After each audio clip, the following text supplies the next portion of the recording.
بسم اللہ الرحمن الرحیم۔ اللہ تعالیٰ کے نام کا صدقہ و خیرات تو ثواب کا باعث ہے ہی۔ دو حدیثیں اس میں آئی، ایک تو یہ کہ ان الصدقۃ ترد البلا، صدقات بلاؤں کو ہٹا دیتی ہے، دفع کر دیتی ہے۔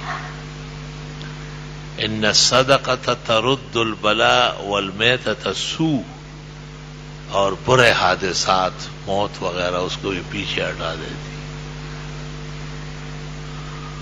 ایک حدیث میں ان الصدقہ لتدفع نار الغضب کما يدفع الماء النار، غضب اور قہر کی وجہ سے جو تکلیفیں آئی ہے، صدقات اور خیرات اس کو پیچھے دھکیل دیتی ہے۔ جس طرح پانی ڈالنے سے آگ بجھ جاتی ہے، اس کے شعلے سرد ہو جاتے ہیں اور اس کی گرماہٹ ختم ہو جاتی ہے۔ اللہ اکبر و کبیرہ۔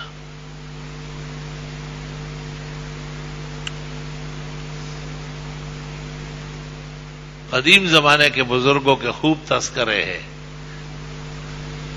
کہ وہ کس طرح صدقات کرتے تھے، وہ کیسے خیرات کرتے تھے۔ ایک شخص کا ذکر احادیث میں آتا ہے کہ بادلوں میں اس کا تذکرہ ہوا اور بادل کو حکم ملا کہ تم فلاں پہاڑ کے نیچے جو زمین ہے اس پر بارش برساؤ۔ جس نے سنا وہ پیچھے پیچھے چلا گیا، ساری زمینوں پر قحط ہے، بارش نہیں ہے، بہت پریشانی ہے، اور اس ایک جگہ پہاڑی پر بارش ہے اور اس سے نیچے جس شخص کی زمین ہے اس میں پانی آ رہا ہے۔ اس زمین والے سے ملاقات کی اور اس کو کہا کیا کرتے ہو؟ اس نے کہا اس کی فصل کو 3 حصوں میں کرتا ہوں، ایک اپنے لیے رکھتا ہوں، دوسرا آئندہ بیج بونے کے لیے، اخراجات کے لیے، اور تیسرا فقراء و مساکین میں تقسیم کرتا ہوں۔ قدیم زمانے میں تیسرا حصہ ہوتا تھا۔ صدقات 2 قسم کے، ایک جو پہلے سے نیت ہو اس کو صدقہ واجبہ کہتے ہیں، وہ صرف فقراء مساکین کھائیں گے، اور ایک ویسے مطلق خیر اور حسنہ کے معنی میں، وہ سب کھا سکتے ہیں، مالدار بھی ہو، غریب بھی، اپنے بھی اور پرائے بھی، اس کے لیے کوئی رکاوٹ نہیں۔ عوام جس کو خیرات کا صدقہ اس کو اپنے لیے حرام سمجھتے ہیں، یہ احتیاط تو ہے، حقیقت نہیں ہے۔ صدقے کا اطلاق کیا خیرات کا اچھے کاموں پر ہوتا ہے، اس سے مراد یہ نہیں ہے کہ صرف فقراء اور مساکین کے کھانے کی چیز، یہ عوامی پراپیگنڈا ہے، اس کی بھی اصلاح ضروری ہے۔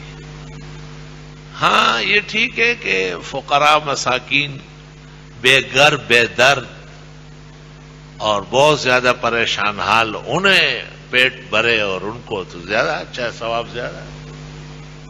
یہی حال قربانی میں بھی ہے، آپ سارا گوشت فقراء مساکین کو دے دیں، بہت اجر ملے گا، لیکن شریعت نے یہ نہیں کہا ہے، شریعت نے کہا 3 حصے کرو، ایک اپنے لیے رکھو، ایک رشتہ داروں کے لیے، ایک فقراء مساکین کی۔ شریعت کا تو ہر کام اعتدال سے ہے، تول ترازو سے ہے۔ شریعت ایسے فیصلے کرتی ہے جس پر سارا جہان عمل کر لے۔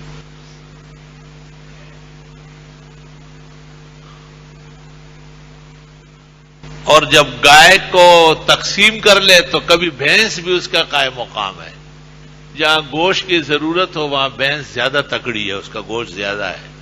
جیسے دینی مدرسے میں، طلباء میں، وہاں گوشت کی ضرورت ہوتی ہے، ہزاروں لوگ ہوتے ہیں، اور اگر اس کو اور انواع میں کیا جائے تو 7 بکرے یا 7 مینڈے ایک گائے کا قائم مقام ہے۔ حضرت اقدس حضرت مولانا محمد انور شاہ صاحب رحمۃ اللہ علیہ نے بخاری شریف کی شرح میں لکھا ہے کہ قیامت کے دن جب جنتی جنت چلے جائیں گے اور دوزخی جہنم چلے جائے گی.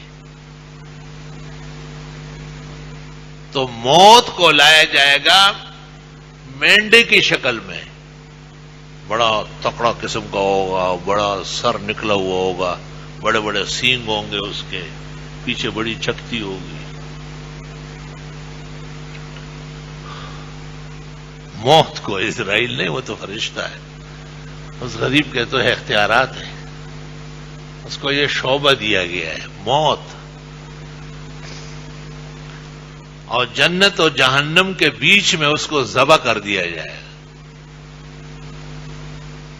اور اعلان ہو جائے گا کہ لا موت بعد اليوم بل خلود ابدا. آج کے بعد موت نہیں، موت تو آپ کے سامنے ختم ہو گئے. اے موت کاش تیری موت ہوتی. اب ہمیشہ جہنمی ہمیشہ جہنم میں رہیں گے. اعاذنا اللہ منہا وإیاکم. اور جنتی ہمیشہ کے لیے جنتوں میں رہیں گے. رزقنا اللہ الخلود والجنات النعیم والفرادیس بفضلہ لنا. کہتے ہیں کہ بعض اوقات بالکل جب موت سامنے منڈلا رہی ہو اور ظاہری اسباب معطل ہو تو حضرت شاہ صاحب کی رائے یہ ہے کہ سینگوں والا تکڑا مینڈا، بالکل جنگجو قسم کا جو مارنے والا ہو، اس طرز کا فوراً ذبح کیا جائے. اس کی طرف سے موت ٹل جائے گی، دھچکا لگ جائے گا اس کو.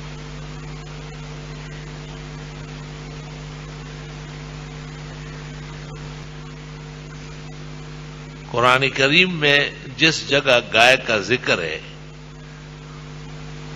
اور اس کے ذبح کرنے کا حکم ہوا ہے، اس کے اخیر میں اللہ کہتے ہیں کذالک یحیی اللہ الموتیٰ. اس طرح اللہ مردوں کو زندہ کرتا ہے. علماء نے عجیب نکتہ لکھا ہے کہ اگر مردہ کسی صدقے و خیرات سے زندہ ہو سکتا تو گائے کے صدقے سے زندہ ہو جاتا. لیکن عادت اللہ ہے کہ دنیا میں جو مرے ہیں وہ یہاں زندہ نہیں ہوں گے، اور اس سے کم درجے کی جتنی تکلیفیں ہیں اللہ وہ دور فرمائے گا. عقل مندوں کے لیے اس میں شعور ہے اور بڑا پند و نصیحت ہے. بغیر کسی وجہ کے ہفتہ 10 دن میں 15 دن مہینے میں جیسے اللہ تعالیٰ توفیق دے گائے کٹوائے، بسم اللہ اللہ اکبر، صدقے و خیرات کی نیت سے آس پاس کے دوستوں کو، محلے والوں کو،